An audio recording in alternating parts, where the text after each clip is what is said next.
तो सबसे पहले देख लेते हैं कि कल के बाजार में एफआईआईज और डीआईज का रुझान किस तरह का था, कहां पे खरीदारी कहां बिकवाली होती हुई नजर आई है। बड़े निवेशक जो हैं, संस्थागत निवेशक, उनकी ओर से कैसा रुझान देखने को मिल रहा है। तो डीआईज यानी कि जो हमारे घरेलू संस्थागत निवेशक हैं, उनकी ओर से कल 2000 करोड़ रुपए की खरीदारी होती हुई नजर आई है।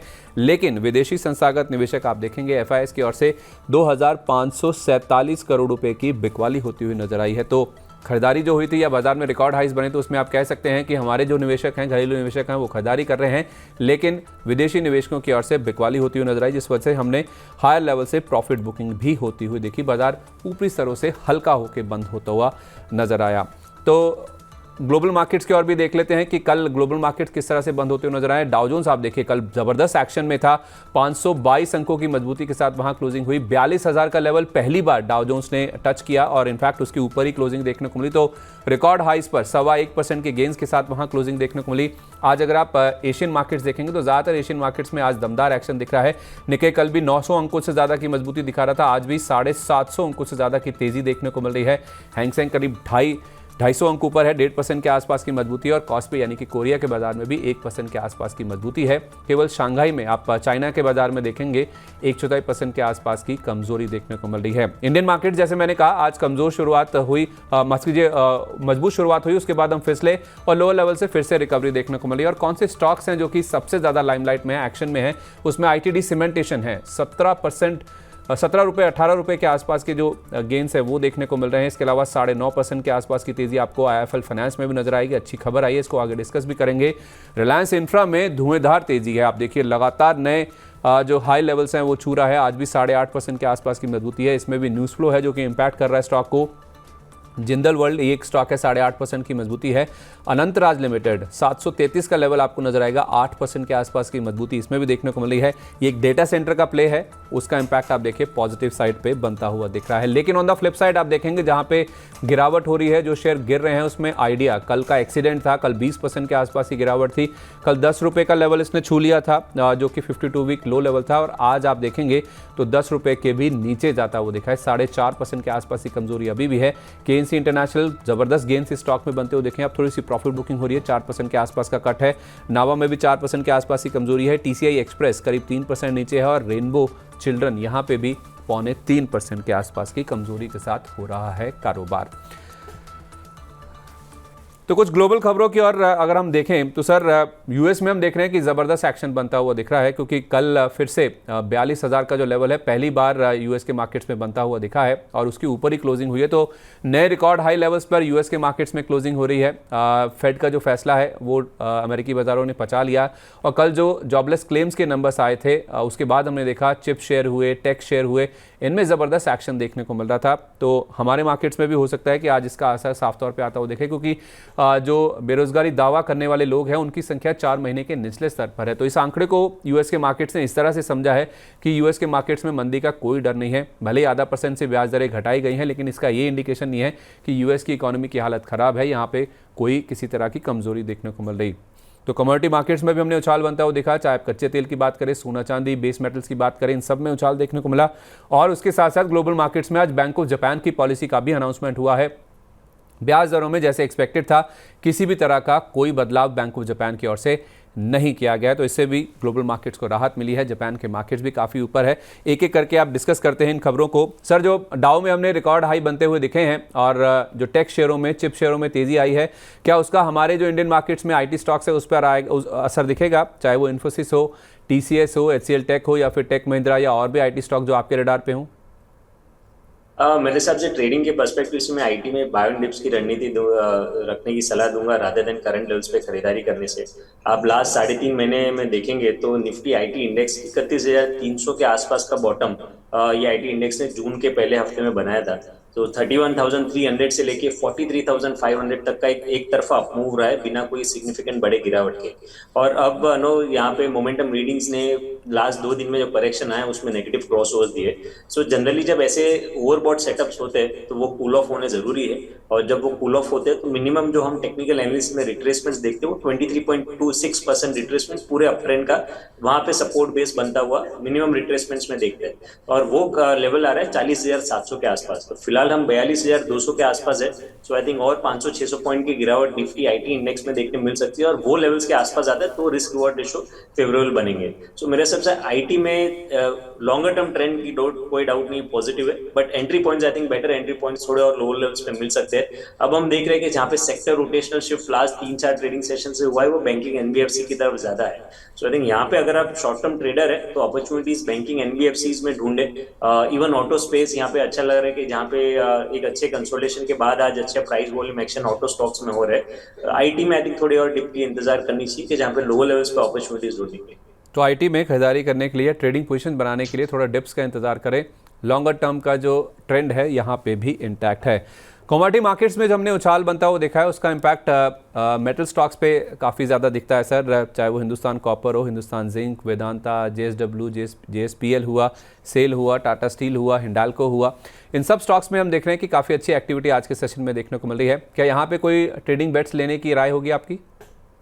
तो मेटल स्टॉक्स में पिछले जो 2-2.5 महीने में हमने करेक्शंस देखे हैं उसमें एक ऐसा स्टॉक है जो एकदम स्टैंड आउट हो रहा है, वो है जेएसडब्ल्यू स्टील। अब देखिए कंपेयर टू अदर स्टॉक्स जैसे ये स्टॉक ने काफी अच्छी स्ट्रेंथ दिखाई है, जहां पे निफ्टी मेटल इंडेक्स अपने ऑल टाइम हाई से अच्छा खासा नीचे है, दूसरे सारे मेटल स्टॉक्स स्टिल नीचे है। जेएसडब्ल्यू स्टील अपने 52 वीक हाइस के आसपास ट्रेड कर रहा है। सो जब करेक्टिव फेजेस के टाइम पे कोई ऐसा स्टॉक होता है कि जो रिलेटिवली स्ट्रेंथ बताता है कि दूसरे स्टॉक्स नीचे जा रहे हैं बट वो स्टॉक नहीं गिर रहा है, सो जब भी अप ट्रेंड या अपमूव का रिजम्पशन होता है तो वहां पे आउट परफॉर्मेंस सबसे ज्यादा आता है। सो आई थिंक जेएसडब्ल्यू स्टील यहाँ पे आउट परफॉर्मेंस एक्सपेक्ट की जा सकती है। 1035-1040 के आसपास के टारगेट्स ट्रेडिंग के पर्सपेक्टिव से स्टॉक में नजर आ सकते हैं। चलिए, तो ये राय है फिलहाल जहाँ तक मेटल स्टॉक्स की बात है। लेकिन आज ग्लोबल स्तर पे हमने देखा है कि बैंक ऑफ जापान का भी फैसला है, ब्याज दरों को स्थिर रखा गया है, तो उसका जो इम्पैक्ट हम देख रहे हैं कि मारुति जैसे स्टॉक्स और जितने भी ऐसे कंपनियां हैं जिनकी जापान में पेरेंटेज है या जिनकी पेरेंट कंपनीज वहाँ पे हैं, उनके ऊपर साफ तौर पे देखने को मिलता है, चाहे वो सुमिटोमो केमिकल हो, असाही इंडिया ग्लास हो, और भी कंपनियां हैं। लेकिन मारुति स्पेसिफिकली सर, जिस तरह से ब्याज दरें स्थिर रखी गई हैं बैंक ऑफ जापान की ओर से, उसका इम्पैक्ट आप कैसे देख रहे हैं स्टॉक के ऊपर? इस स्टॉक पे इम्पैक्ट तो आज पॉजिटिव नजर आ रहा है। पिछले आई थिंक 1-1.5 महीने से देखेंगे तो स्टॉक बिल्कुल एकदम साइडवेज कंसोलिडेशन में ट्रेड कर रहा था, और यहाँ पे आज शॉर्ट टर्म टाइम फ्रेम पे ये ब्रेकआउट स्टॉक में आया है, तो 13,000 के आसपास तक एक पुल बैक मूव हम ये स्टॉक में एक्सपेक्ट कर सकते हैं। ओके, तो 13,000 तक का जो पुल बैक है वो मारुति के स्टॉक में भी देखने को मिल सकता है। सर, आप बैंकिंग स्टॉक्स की बात कर रहे थे, बैंकिंग फाइनेंशियल में काफ़ी अच्छा मूव देखने को मिला, और इनफैक्ट आप देखेंगे आज बैंक निफ्टी ने नया रिकॉर्ड हाई लेवल छू लिया। कल हमने देखा था केवल 4 पॉइंट से बैंक निफ्टी ने अपना जो रिकॉर्ड हाई लेवल है उसे मिस कर दिया था, और आज हम देख रहे हैं कि ना केवल 53,357 का जो पिछला रिकॉर्ड था वो पार हुआ, 53,400 भी पार हुआ, अब तो 53,500 का जो लेवल है वो भी बैंक निफ्टी पे पार होता हुआ नजर आ रहा है। तो लीडरशिप पोजीशन में या फिर ड्राइवर सीट पे आप देखेंगे बैंक निफ्टी आपको नजर आएगा। तो बैंकिंग स्पेस में सर कौन से ऐसे स्टॉक्स हैं जहां आपको लगता है कि अभी भी खरीदारी करने के मौके हैं?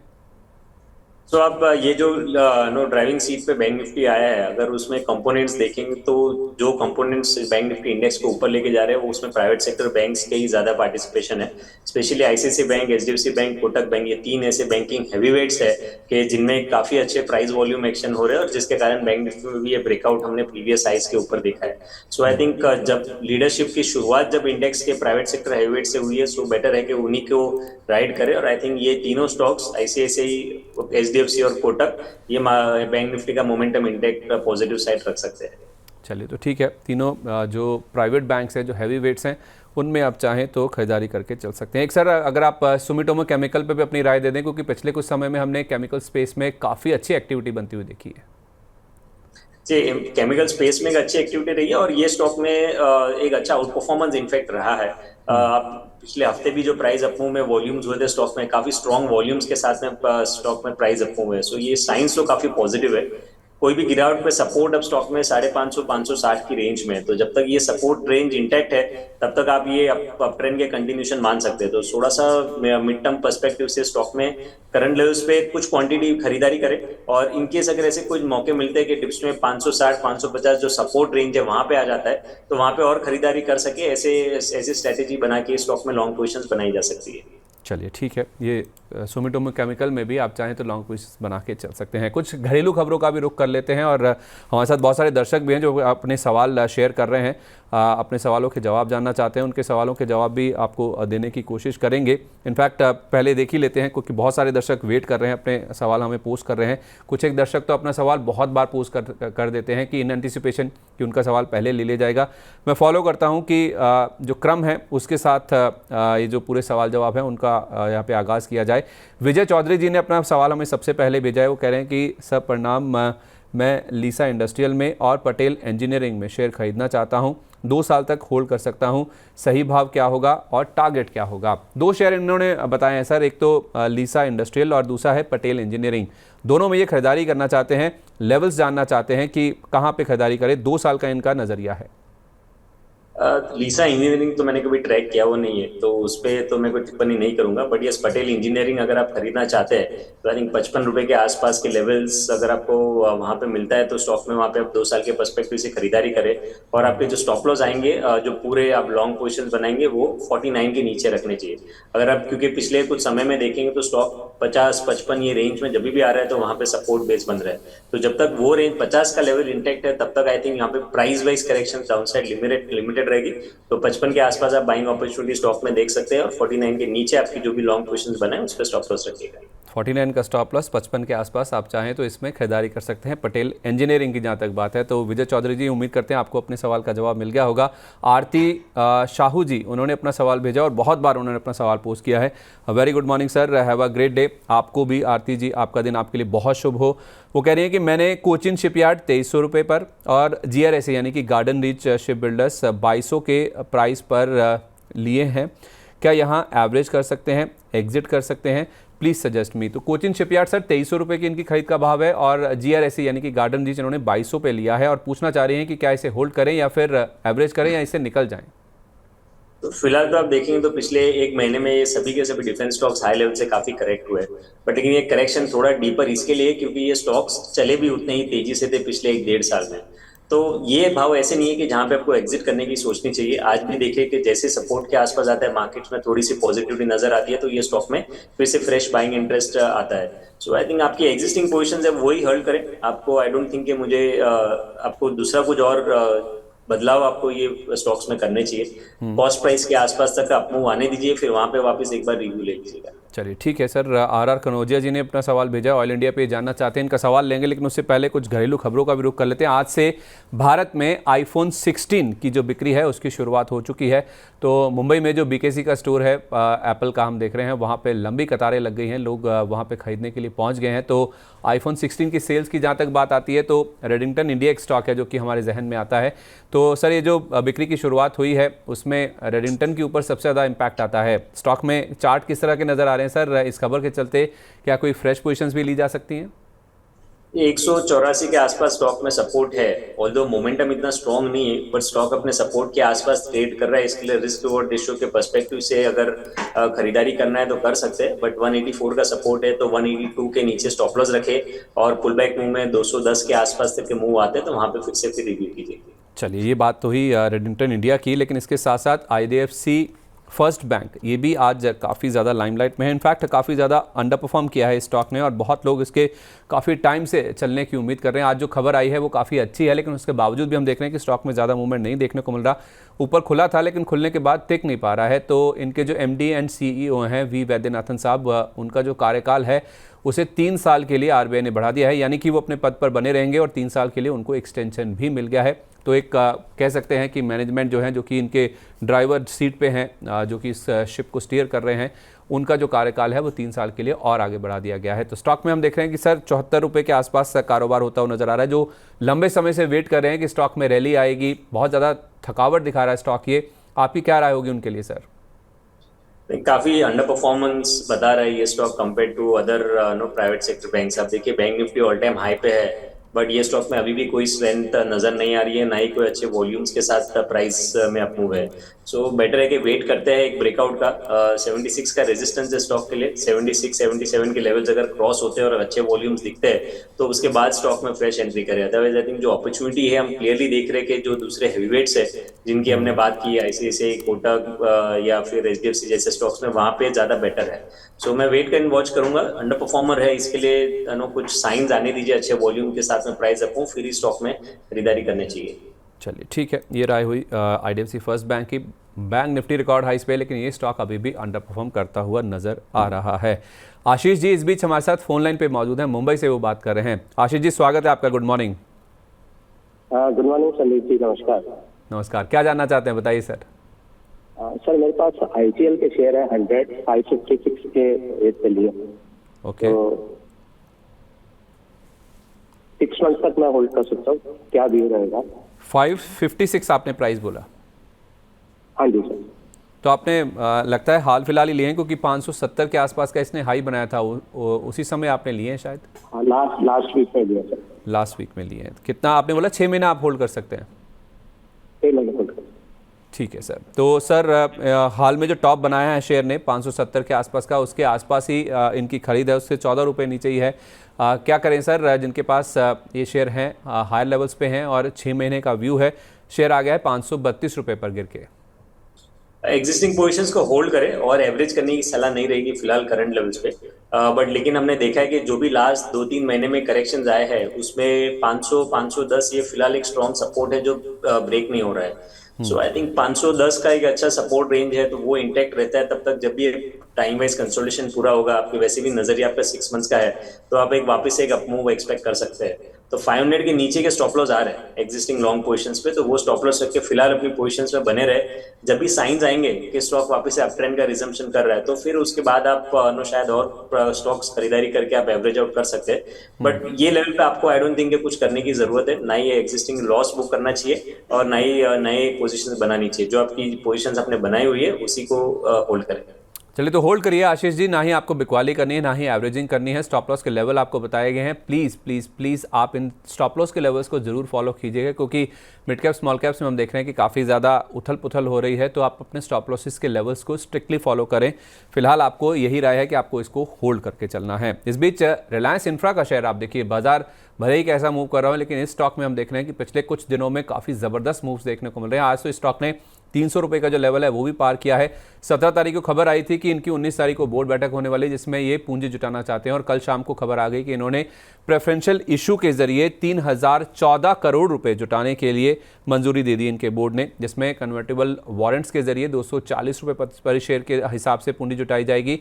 और ये जो कन्वर्टेबल वारंट्स हैं वो प्रमोटर्स नॉन प्रमोटर्स को जारी किए जाएंगे, और QIP के जरिए भी 3000 करोड़ रुपए इनकी जुटाने की योजना है। आपको याद होगा इसी हफ्ते खबर आई भी थी कि इन्होंने अपना जो डेट है उसे पे ऑफ कर दिया है, केवल 475 करोड़ रुपए के आसपास का कर्ज बता है। तो उस लिहाज से ये जो पूंजी आती हुई दिखेगी, उसके बाद कंपनी आप कह सकते हैं कि ऑलमोस्ट कर्ज मुक्त होती हुई नज़र आ रही है। और स्टॉक में आप देखें ज़बरदस्त एक्शन देखने को मिल रहा है, आज भी टॉप गेनर्स में है, 300 का लेवल भी पार किया है और 52 वीक हाई के आसपास ट्रेड कर रहा है। रिलायंस इंफ्रा पे सर जो मिस कर गए हैं, जिन्होंने इस पूरी रैली को देखा है, उनके लिए क्या सलाह होगी, और जिनके पास है उनके लिए भी राय दीजिएगा। फ्रेश बाइंग की तो कोई सलाह नहीं है, न्यूज बेस्ड मूव्स हम यूजुअली देखते हैं स्टॉक में रहता है डेफिनेटली, लेकिन हाई बीटा नॉन नेम है तो वॉलेटिलिटी स्टॉक में ज्यादा रहती है। 340 तक के अपमूव स्टॉक में अगर देखे जा सकते हैं, लास्ट टाइम जो स्टॉक ने हाई बनाया था 300 302 के आसपास, वो आज ये स्टॉक ने सरपास किया। तो फिलहाल जो एग्जिस्टिंग पोजीशन अगर किन्हीं के पास है तो वो 340 के लेवल्स एक्सपेक्ट करके होल्ड की जा सकती है। चलिए तो होल्ड करें, 340 तक के जो लेवल्स है वो भी रिलायंस इंफ्रा के स्टॉक में देखने को मिल सकते हैं। मुझे याद है शरद जी से एक बार बात हुई थी, उन्होंने कहा था इररिस्पेक्टिव ऑफ कि कौन इसका प्रमोटर है, किस तरह के फंडामेंटल्स है, चार्ट पे नजर आ रहा है कि 280 290 तक के लेवल्स आ सकते हैं। दोनों ही टारगेट आप देखिए शरद जी की ओर से जो बताए गए थे वो अचीव होते हुए दिखे, और अब तो स्टॉक 300 रुपये के भी पार निकलता हुआ दिखा है। तो सारे टारगेट्स अचीव हो गए हैं, और अब हमें रुचित जी कह रहे हैं कि 340 अगला टारगेट है जहां तक ये स्टॉक जाता हुआ नजर आ सकता है। आज का एक और बड़ा गेनर है IIFL फाइनेंस। इस स्टॉक में भी आप देखें ज़बरदस्त मूव देखने को मिला है। एक समय तो ये स्टॉक 12% ऊपर ट्रेड करता हुआ नजर आता है। इनके लिए अच्छी खबर ये है कि आरबीआई ने इनके ऊपर जो नए गोल्ड लोन देने के ऊपर रोक लगाई थी, जो बैन लगाया था, उसे लिफ्ट कर दिया, उसे हटा दिया है। 4 मार्च 2024 वो दिन था जब आरबीआई ने इनके ऊपर बैन लगाया था, और वो जो बैन लिफ्ट हुआ है उसके बाद आप देखिए स्टॉक में ज़बरदस्त एक्शन देखने को मिल रहा है।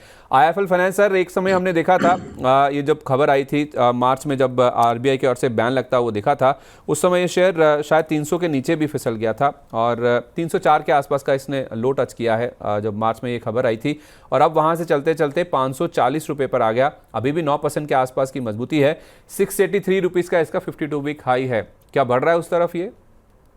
संदीप जी, 5पैसा और आईएफएल फाइनेंस दोनों ही सेम ग्रुप कंपनीज है, तो कंप्लायंस के दृष्टि से मैं इस पर कुछ टिप्पणी नहीं कर पाऊंगा। चलिए, कोई दिक्कत नहीं है। हमारे साथ थोड़ी देर में शरद जी जुड़ेंगे, उनसे बातचीत कर लेंगे कि इस स्टॉक में किस तरह का जो अगला लेवल है वो देखने को मिल सकता है। लेकिन ज़बरदस्त मूव इस स्टॉक में देखने को मिले हैं, तो इस पर हम आगे भी अपना जो फोकस है वो बरकरार रखेंगे। लेकिन बहुत सारे स्टॉक्स हैं जो कि लाइमलाइट में है, जहाँ पे ज़बरदस्त एक्शन आज के सेशन में देखने को मिल रहा है। सर, एक आईटीडी सीमेंटेशन है, इसके ऊपर भी अगर आप राय दे सकें, क्योंकि स्टॉक में भी हम देख रहे हैं कि काफ़ी दिनों से काफ़ी अच्छा मूव देखने को मिल रहा है। आज इसने 550 का लेवल भी पार कर लिया, 17% के आसपास की तेज़ी है।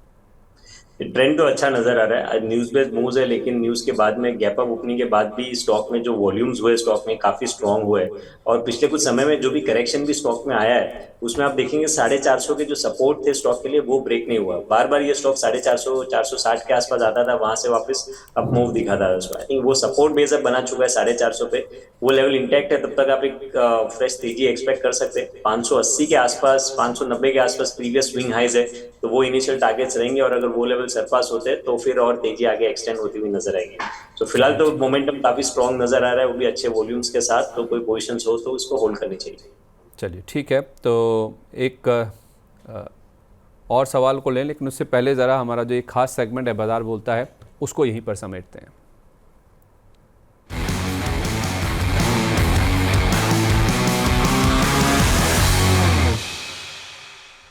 चलिए, आर कनौजिया जी ने हमें सवाल भेजा हुआ है। मैंने आपको कहा भी था इनका सवाल लेंगे। इन्होंने ऑयल इंडिया के 72 शेयर इनके पास है, 616 रुपये इनका प्राइस है जहां पे इन्होंने खरीदारी करी है।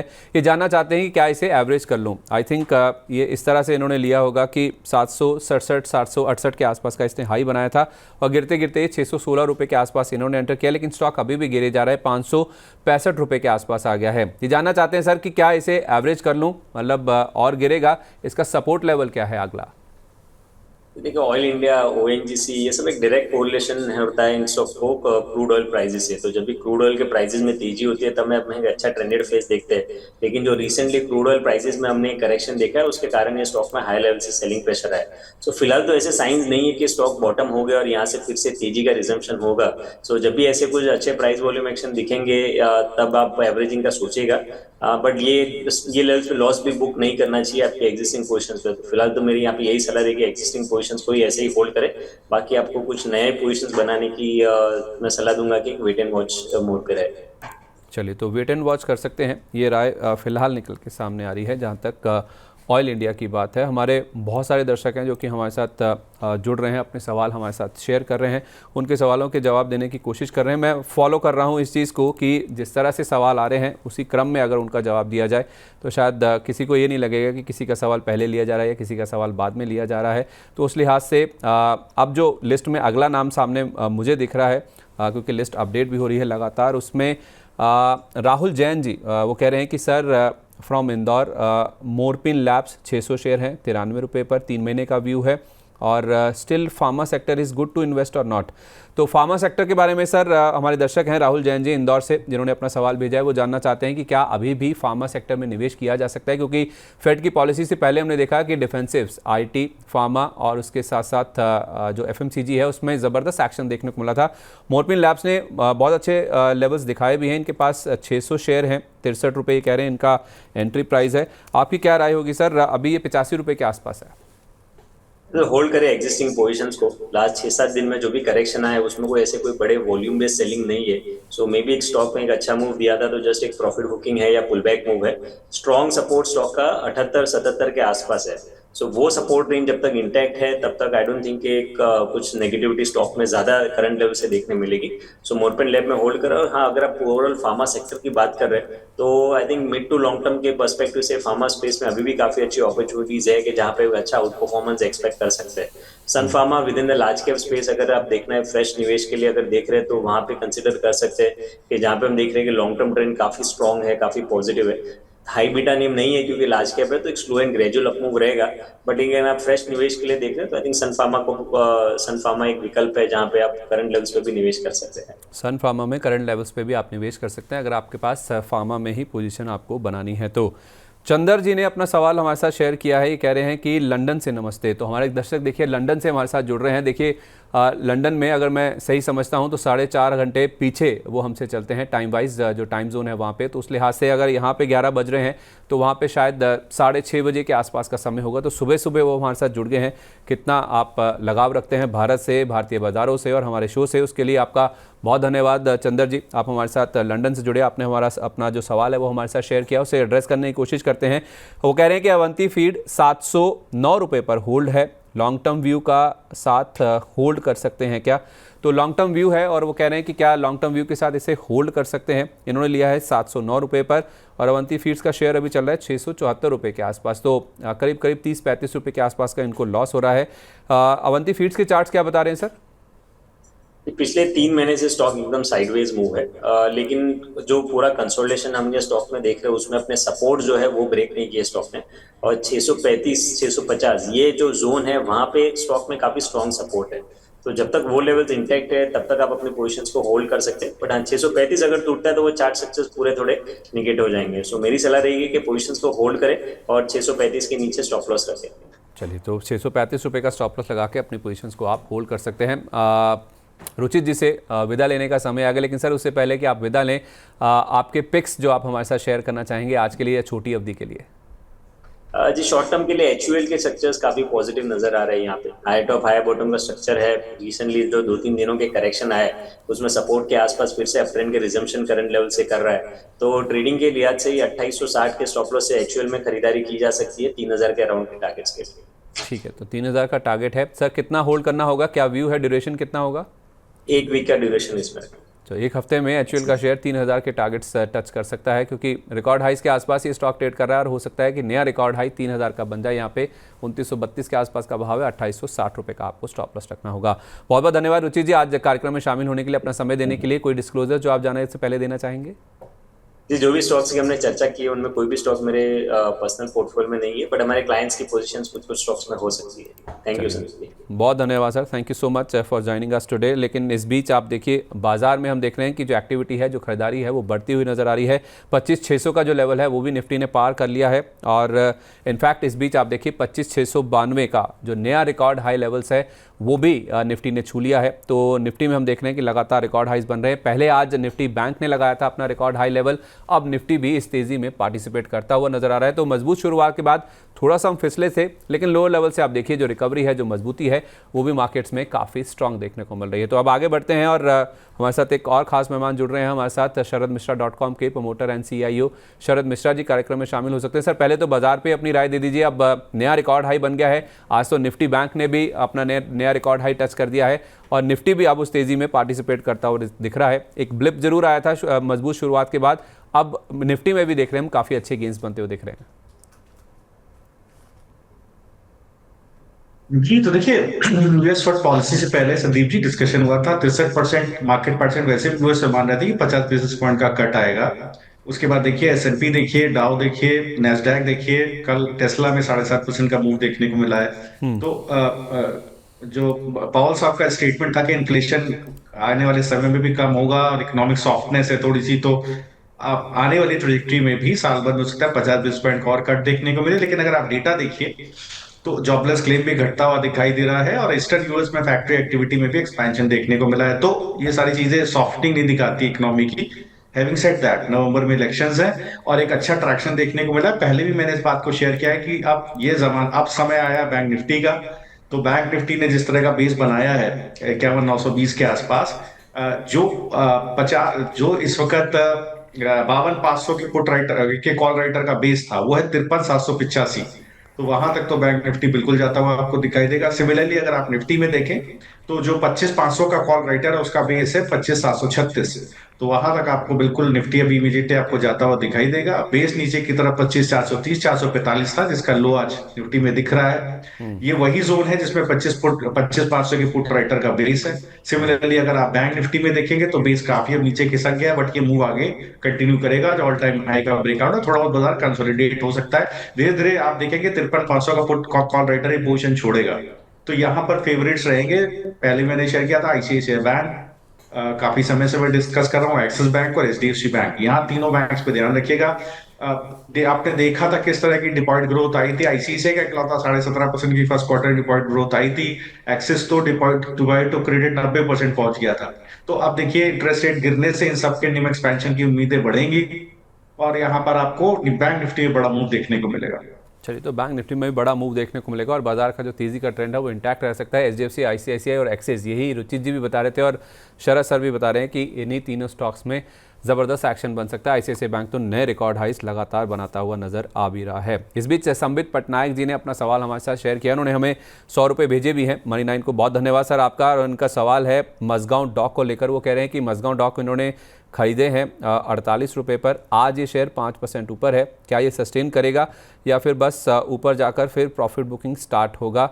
कब एवरेज करना ठीक होगा? सर, इन्होंने मझगांव डॉक 4,800 रुपये पर ले लिए हैं और इनका जो सवाल अगर मैं सही समझ पाया हूँ तो यही जानना चाहते हैं कि क्या ये और भी ले सकते हैं, क्योंकि इनकी खरीद के भाव से आज 7.5% के आसपास का मूव है, फिर भी 400 रुपये से नीचे ट्रेड करता हुआ नजर आ रहा है। तो क्या ये और भी खरीद सकते हैं? इस चीज़ को लेकर जानना चाहते हैं।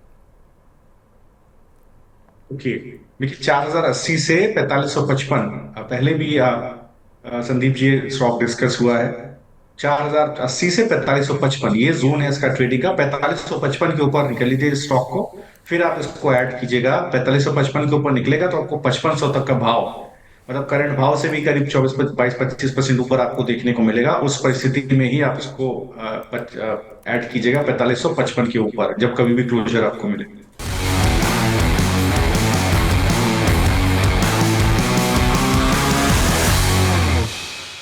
शेयरों पर एचडीएफसी स्काई के इन हाउस एक्सपर्ट्स की राय जानने के लिए अभी डाउनलोड करें एचडीएफसी स्काई ऐप, जहां पर आप शेयरों पर रिकमेंडेशंस भी ले सकते हैं।